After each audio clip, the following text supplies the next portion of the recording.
அஸ்ஸலாமு அலைக்கும் ஃப்ரெண்ட்ஸ். இன்றைக்கி மினி விழாக்கில் கருப்பு கவுனி அரிசி வச்சு ஆப்பம் எப்படி செய்யலான்னு பார்க்கலாம். ஒரு மிக்சிங் போல் ஒரு கப்பு நான் கருப்பு கவுனி அரிசி சேர்த்துருக்கேங்க. ஒரு கப்பு பச்சரிசி சேர்த்துடலாம். ஒரு 1/4 கப்பு வெள்ளை உளுந்து, ஒரு ஸ்பூன் வெந்தயம் சேர்த்து ஒரு 2-3 தண்ணி ஊற்றி நல்லா அலசிட்டு க்ளீன் பண்ணி எடுத்துகிட்டு வந்துட்டு ஒரு 6 மணி நேரம் இல்லாட்டி 8 மணி நேரம் தண்ணி ஊற்றி ஊற வச்சுட்டு போகிறேங்க.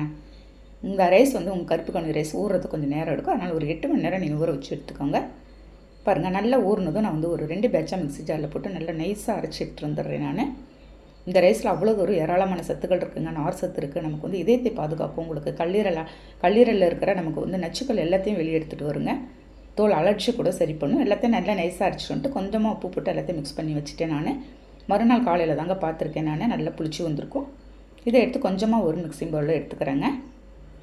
ஒரு ஆப்ப பேன் வச்சு கொஞ்சமாக மாவு ஊற்றி சுழட்டி விட்டு மூடி வச்சிடலாம். நம்ம நடுவில் கொஞ்சமாக மாவு இருக்க மாதிரி பார்த்துக்கலாம். ஆப்பத்துக்கு எப்பயுமே பாருங்கள் எந்த அளவுக்கு சூப்பராக வந்திருக்குன்னு.